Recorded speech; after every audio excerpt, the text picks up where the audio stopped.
This is SpaceTime, Series 20, Episode 44. Coming up on SpaceTime, detection of a third gravitational wave, the Juno mission reveals a whole new Jupiter, and halos discovered on Mars widens the time frame for potential life. All that and more coming up on SpaceTime. Welcome to SpaceTime with Stuart Gary.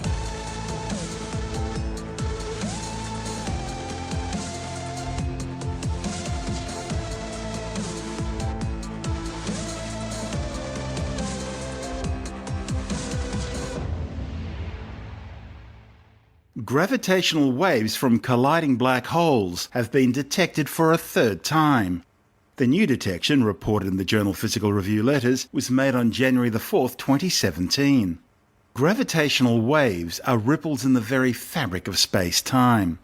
They're caused by events such as the collision or merger of very massive dense objects, such as black holes and neutron stars. As with the two previous gravitational wave detections, this third discovery, called GW170104, was made using LIGO, the Advanced Laser Interferometer Gravitational Wave Observatory. It was achieved during LIGO's current observing run, which began on November 30th, 2016.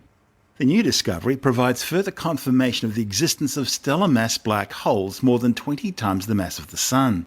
It's a mass range scientists didn't even know existed prior to the LIGO observations. This gravitational wave event was generated by the collision of two stellar mass black holes to form a larger single black hole of about 49 times the mass of our Sun. These are collisions producing more power than is radiated as electromagnetic energy by all the stars and galaxies in the universe at any given time. As the gravitational wave generated by the collision rippled through the fabric of space-time, they caused everything in their path to microscopically contract and expand ever so slightly. LIGO comprises twin gravitational wave detectors, one at Hanford in Washington State, the other in Livingston, Louisiana. And each LIGO detector comprises two 4-kilometre long arms stretching out at right angles from a central laser generator and detector. It works by firing a laser which is split into two identical beams, each of which travels down one of two arms, hitting a reflector at the end and bouncing back. If the laser beams are out of synchronization when they return to the detector, it means a gravitational wave has passed through the observatory.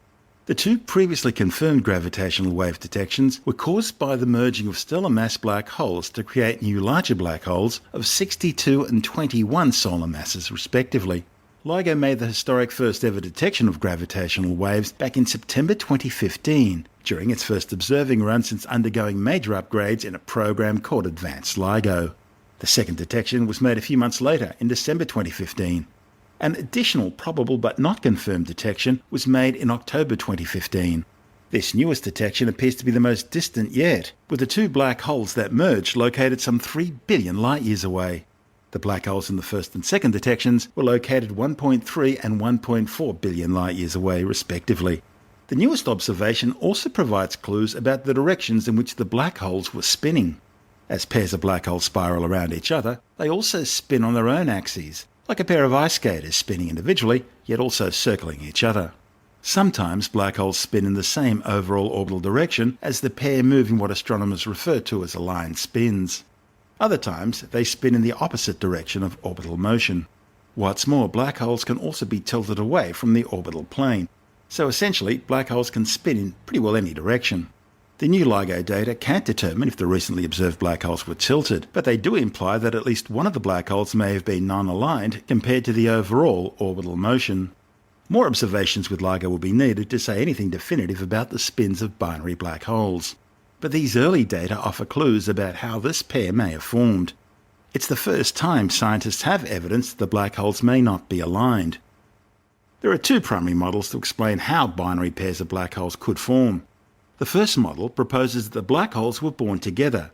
They formed when each star in the pair exploded as a supernova and then collapsed into a black hole. Because the original stars were spinning in alignment, the black holes likely remained aligned. In the second hypothesis, the black holes came together later in life within crowded stellar clusters. In this event, the two black holes pair up only after they sink to the centre of the star cluster. In this model, the black holes can be spinning in any direction relative to their orbital motion. Because LIGO sees some evidence that the GW170104 black holes are non-aligned, the data slightly favours the dense stellar cluster theory. The new detection will allow scientists to better evaluate which model of binary black hole formation best describes what they're seeing. The study also once again puts Albert Einstein's theories to the test. For example, the authors were looking for an effect called dispersion. Dispersion occurs when light waves in a physical medium such as glass travels at different speeds depending on their wavelengths. It's how a prism creates a rainbow. Professor Albert Einstein's general theory of relativity forbids dispersion from happening in gravitational waves as they propagate from their source to Earth. And just as general relativity predicted back in 1915, 102 years later in 2017, LIGO didn't find any evidence of this effect. So once again, it looks like Dr. Einstein was right. In fact, the authors say they could see no deviation in anything from the predictions of general relativity. And the greater distance means they could make that statement with a far higher degree of confidence. In the next few months, LIGO will be joined by Virgo, a new European gravitational wave observatory. And other facilities in Japan and India will follow soon after. The Indian facility is especially interesting for Australia. You see, that facility was originally offered to Australia so as to provide gravitational eyes in the southern hemisphere to help scientists better localise gravitational wave signals.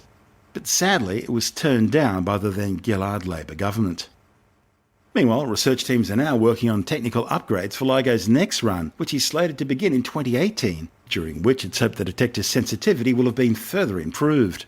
Professor Susan Scott from the Australian National University is Chief Investigator for AusGrav, the ARC Centre for Excellence for Gravitational Wave Discovery. It was ANU scientists who designed the systems to improve the duty cycle for the LIGO detectors, so that more time can be spent searching for gravitational waves. The AusGrav team are now working on further improvements to develop advanced technologies such as quantum squeezing for optical devices. This will allow scientists to search for fainter sources of gravitational waves from other types of astrophysical events, such as gravity waves radiated by neutron stars. Like black holes, neutron stars are the super-dense stellar corpses of giant stars that have been destroyed in powerful explosions called core collapse supernovae. Scott says this latest detection raises the possibility that this binary system of black holes formed in the very early universe and could be contributing significantly to dark matter in the cosmos. She says because this heavy stellar mass black hole system is some 3 billion light years away, much further than the two previous gravitational wave events, the discovery highlights the need to continue improving the sensitivity of the detectors to see further out into the universe. This is our third discovery, and like the first two, it's a binary system of two black holes spiralling around and coalescing, but there are some differences too. This event was more than twice the distance of the first two events, so it's much further. The masses involved of the two black holes in the binary system are intermediate between the very big first event and the smaller second event. So we now have a really quite nice range of masses for black holes. And also it was an indication about the possible spin alignment of the two black holes, which we had not had previously. And that's giving you some hints about exactly how they formed, or possibly in this case, where they formed. Yes, exactly. These systems have three kinds of rotations. The two black holes individually have rotation, and then the two black holes revolve around each other. So if they're aligned, then the system has greater rotational energy, and it takes a little bit longer for them to actually come together. And so we see a little bit difference in the signal to a system where the spins of the black holes are opposite. And yes, it does tell us something about where they're coming from. It suggests that it's possible that these black holes are formed in dense stellar clusters, and they form black holes individually and then slowly come together within that cluster. This mechanism means that it's less likely for the spins to be aligned in that case. When you say stellar clusters, because you say dense, does that mean globular clusters is what we're talking about, or open clusters? I think both, actually. Okay. All right, I was just wondering if that tells us something about how globular clusters will form then, but if it could be in both, that's we know both clusters, globular and open, form in stellar nurseries, but I was wondering if that tells us more about them, but maybe not. Well, we haven't got that far yet. Yeah. I mean, this is the indication that we can have these binary black hole systems where the spins are not aligned. Obviously, we want to have further detections to probe further the origin of these types of binary black hole systems. Are they perhaps formed from primordial black holes? That would be a very exciting possibility. Well, that's one of the big questions, isn't it? If they are formed from primordial black holes, what we're looking at are possibly the remains of clumps of population 3 stars. That's exactly right. And the types of detections we've had, the masses fit into that mass window that would be consistent with, this theory of the black holes actually being a significant portion of dark matter. Tell me a little bit about how these mergers would occur. How do 2 black holes come together? Well, we think there are, a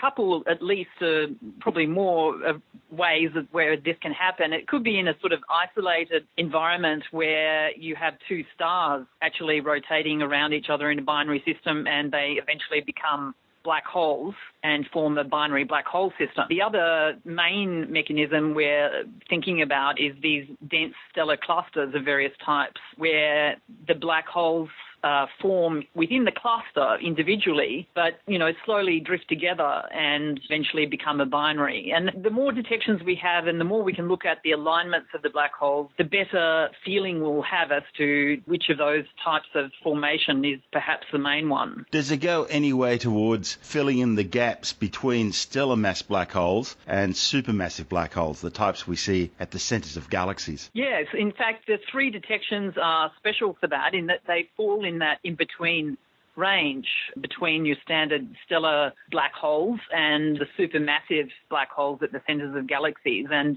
we've got, I think, of the 3 detections, 3 of the black holes, component black holes, are at least 30 solar masses. Considering the number of detections LIGO has now had, it would appear that these sorts of events may be fairly common. That's exactly the conclusion that we're coming to.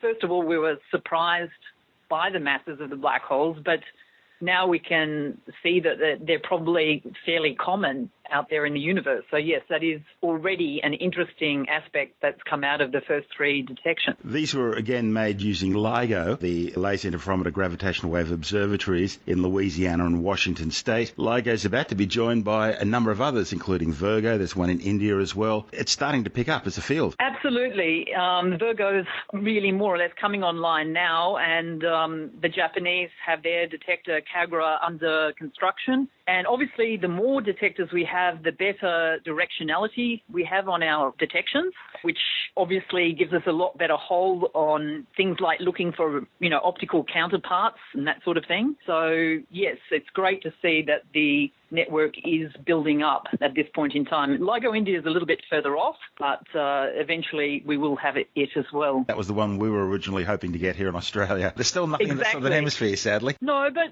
we're very interested and very active at the moment as a community in Australia, in Ausgrav, our centre, looking at design aspects for 3rd-generation gravitational wave detectors. And Australia, of course, would be an ideal location to have one of these because, A, we're in the Southern Hemisphere, and B, we have the expertise to actually operate one of these detectors. So I think we are very actively pursuing that possibility one way or another. The other aspect, of course, is we have the space. I mean, one of the issues with LIGO India was, there were a lot of people living and going about their everyday business in the places where they wanted to construct the detector. So that was a major impediment.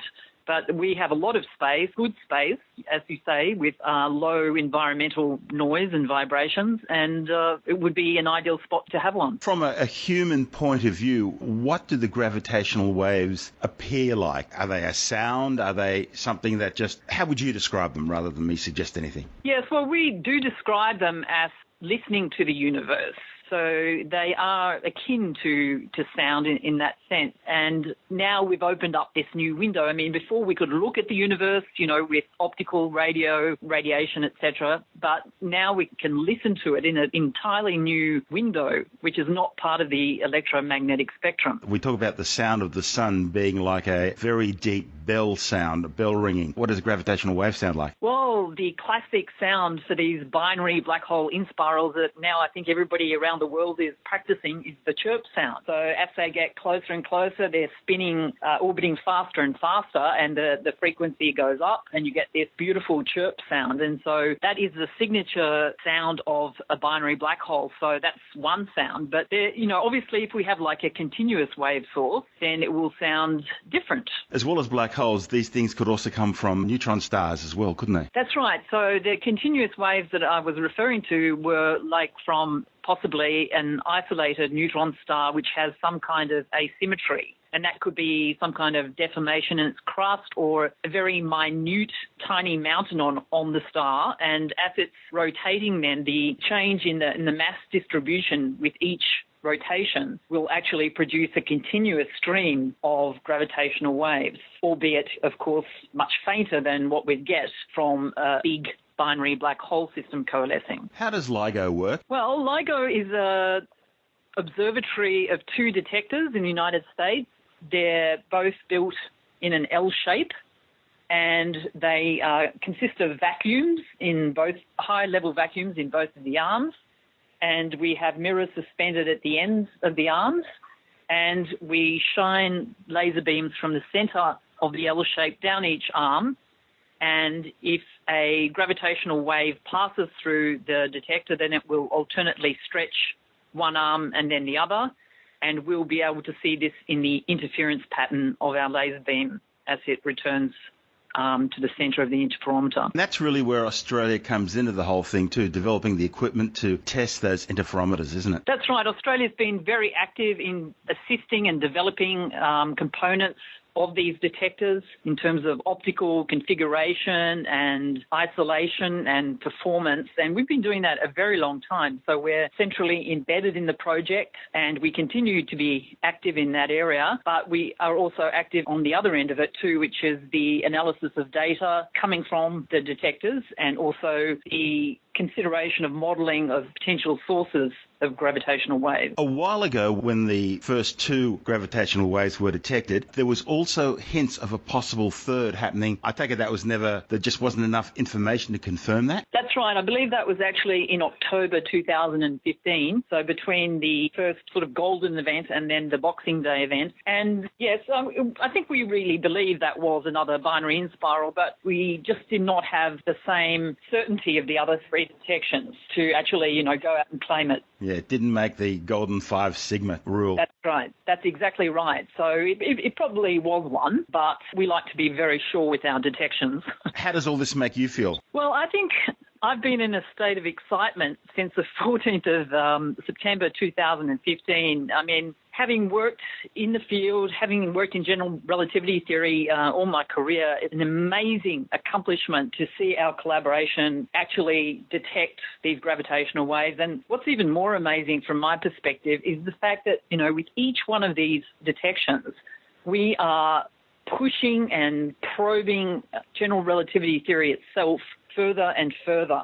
And incredibly, so far, it's passing all those tests remarkably well. Not bad for a theory which is 100 years old. That's exactly right. This is a 100-year-old theory, and by one person, and, we're looking out to 3 billion light years and it's still holding up. I mean, it's extraordinary achievement. And, obviously there's been a lot of theory developed and attempted since, but really nothing much compares with what an achievement the general theory of relativity was by Albert. What do you think gravity is? I think gravity is the symbiotic relationship between matter and space-time, and this has been encapsulated beautifully by Einstein's theory. So we have matter and energy curving space-time, and space-time reacting back on matter and telling it how to move. So we have this beautiful symbiotic relationship between the two. What does that do to the theoretical graviton then? Would a graviton exist or wouldn't it be necessary? Well, we do have a theory of the graviton, and that's actually something that with our detections we try to place limits on the graviton, but I guess we're really still a long way off being very definitive about that at this stage. Because gravity, as the oldest of the forces, it separated very early on from the other three, didn't it? Yes, it did. That's exactly right. And actually, that's an interesting point, that we expect to be able to really look much further back in the universe with gravitational waves than we've ever been able to do with electromagnetic observations. So we're really wanting to look back to that very early era, almost to the Big Bang itself. That's Professor Susan Scott, Chief Investigator for AusGrav, the ARC Centre for Excellence for Gravitational Wave Discovery, and the Australian National University.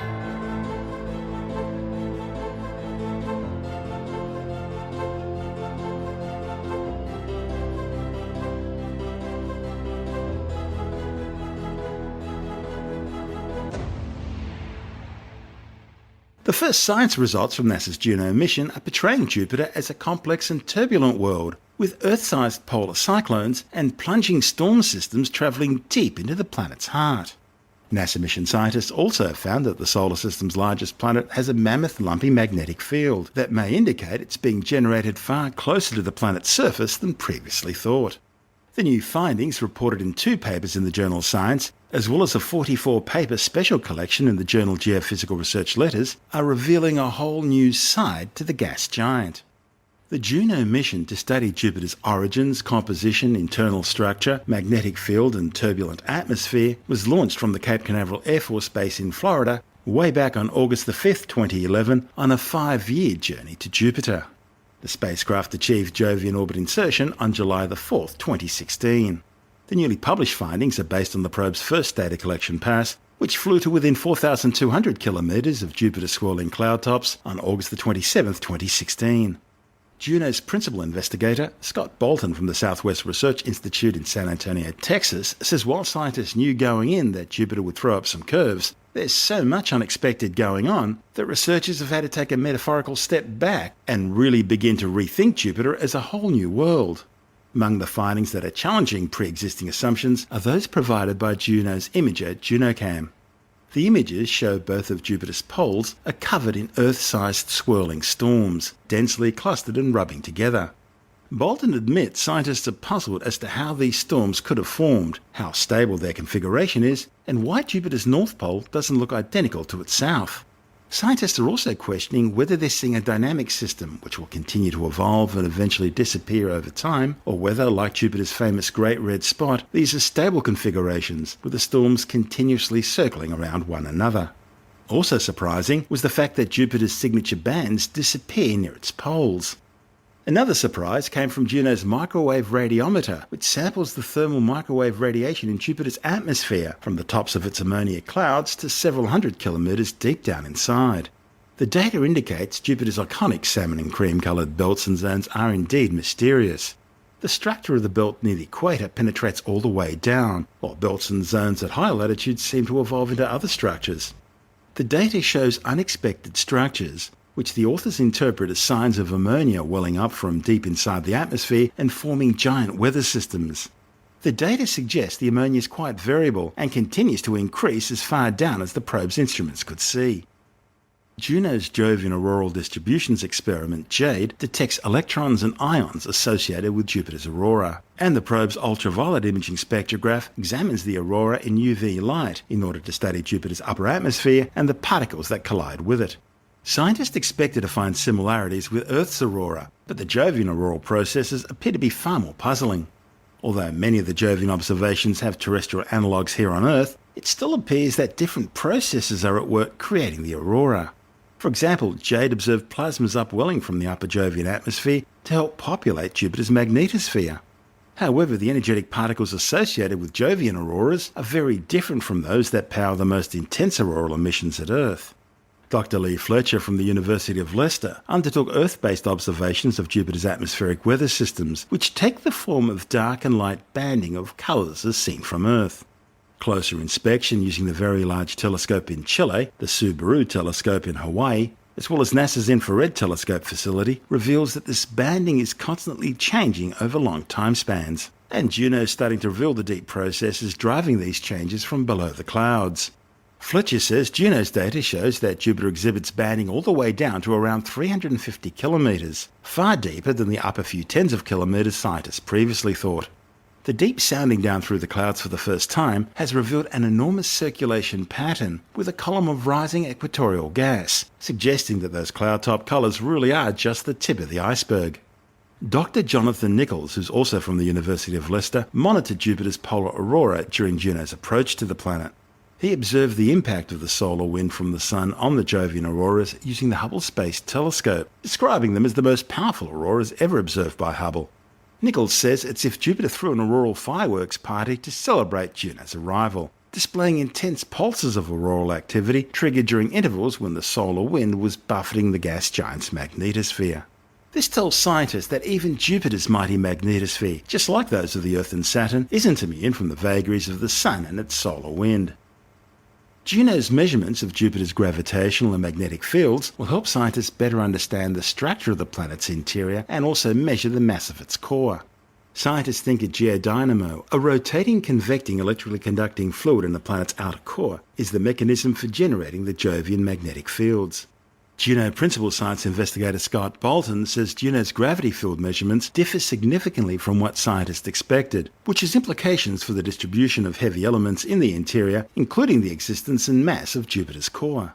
The magnitude of the observed magnetic field was around 7.766 Gauss. That's slightly stronger than expected and around 10 times stronger than the strongest magnetic fields found on Earth. But the real surprise was the dynamic spatial variations in the field, which were significantly higher than expected in some locations and markedly lower in others. Scientists characterized the field to estimate the depth of the dynamo region, suggesting it may be occurring in a molecular hydrogen layer above the pressure-induced transition to the metallic hydrogen state. Prior to the Juno mission, it was already known that Jupiter has the most intense planetary magnetic field in the solar system. Measurements of the massive planet's magnetosphere using Juno's magnetometer instrument are providing new views of the aurora and magnetosphere close to Jupiter that have never been seen before. It's the region where the planet's magnetic field dominates over the solar winds. Juno encountered the planet's giant bow shock, essentially a stationary electromagnetic shock wave, as it entered the magnetosphere on June 24, 2016. Since the spacecraft only encountered one bow shock as it approached the planet, compared to multiple encounters on subsequent orbits, it suggests the magnetosphere was expanding in size at the time. Every flyby Juno executes is getting scientists closer to determining where and how Jupiter's dynamo works. Taking advantage of its unique perspective when positioned above the poles, Juno detected downward travelling electron beams that shower energy into Jupiter's upper atmosphere, potentially powering the huge auroral activity that Juno saw in its ultraviolet and infrared images. Intriguingly, these electron showers appear to have a very different distribution from those that occur on Earth. And that suggests a radically different conceptual model for Jupiter's interaction with its space environment. Juno's highly elongated and elliptical polar orbit around Jupiter is designed to keep the probe well away from the gas giant as much as possible, so as to avoid as much contact with the planet's intense radiation as possible. As part of precautions, the spacecraft's delicate electronics and science instruments are mounted inside a special radiation-resistant safe in order to minimize the harmful effects of the radiation as much as possible. But once every 53 days, Juno's trajectory approaches Jupiter from above its north pole, where it begins a 2-hour transit from pole to pole, flying north to south with its 8 science instruments gathering data and its camera snapping images. The download of the 6 megabytes of data collected during each transit takes 1.5 days to send back to mission managers on Earth. The next flyby on July the 11th will take Juno directly over one of the most iconic features in the entire solar system, Jupiter's Great Red Spot, an anticyclonic storm 3 times the size of Earth, which has been active for more than 400 years. If you want more space time, check out our blog where you'll find all the stuff we couldn't fit in the show, as well as loads of images, news stories, videos and other things on the web I find interesting or amusing. Just go to spacetimewithstuartgary.tumblr.com. That's all one word and in lowercase, and that's Tumblr without the E. You can also follow us through @StuartGary on Twitter, @SpaceTimeWithStuartGary on Instagram, and on Facebook just go to www.facebook.com/Spacetime with Stuart Gary.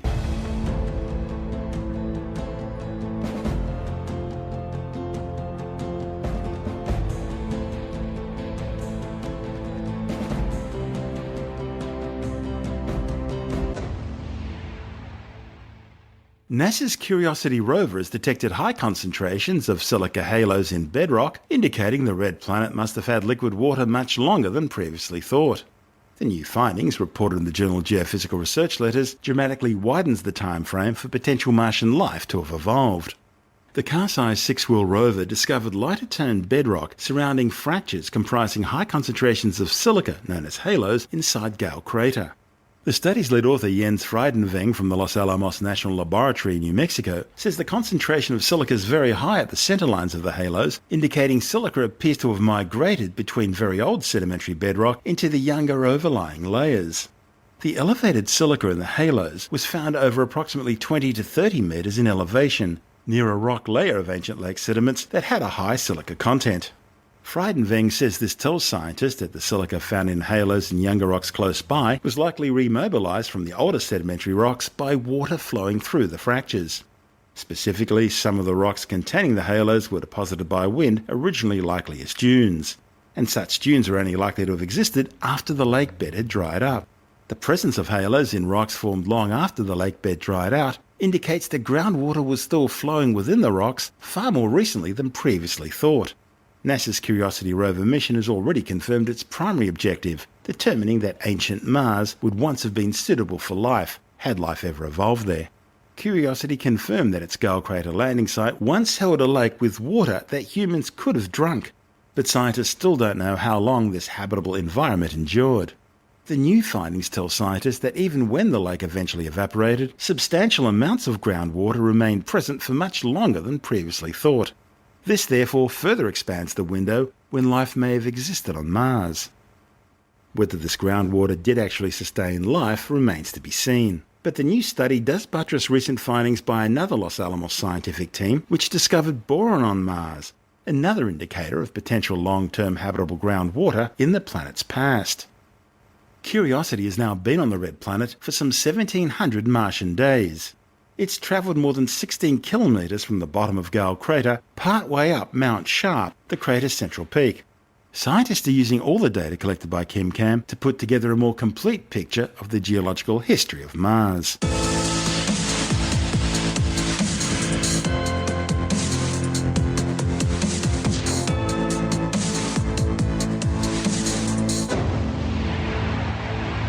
And that's the show for now. You can subscribe and download SpaceTime as a free twice-weekly podcast through iTunes, Stitcher, Bytes.com, Pocket Casts, SoundCloud, YouTube, Audio Boom, your favourite podcast download provider, or direct from spacetimewithstuartgary.com. The show's also broadcast coast to coast across the United States on Science 360 Radio by the National Science Foundation in Washington, D.C., around the world on TuneIn Radio, and as part of Virgin Australia's in-flight entertainment. If you want more space time, check out our blog where you'll find all the stuff we couldn't fit in the show, as well as loads of images, news stories, videos, and other things on the web I find interesting or amusing. Just go to spacetimewithstuartgary.tumblr.com. That's all one word and in lowercase, and that's Tumblr without the E. You can also follow us through @StuartGary on Twitter, @SpaceTimeWithStuartGary on Instagram, and on Facebook, just go to www.facebook.com/Spacetime with Stuart Gary. Spacetime is brought to you in collaboration with Australian Sky and Telescope magazine, your window on the universe. You've been listening to Spacetime with Stuart Gary. Subscribe at iTunes, Stitcher, Pocket Casts, or Audio Boom. This has been another quality podcast production from Bytes.com.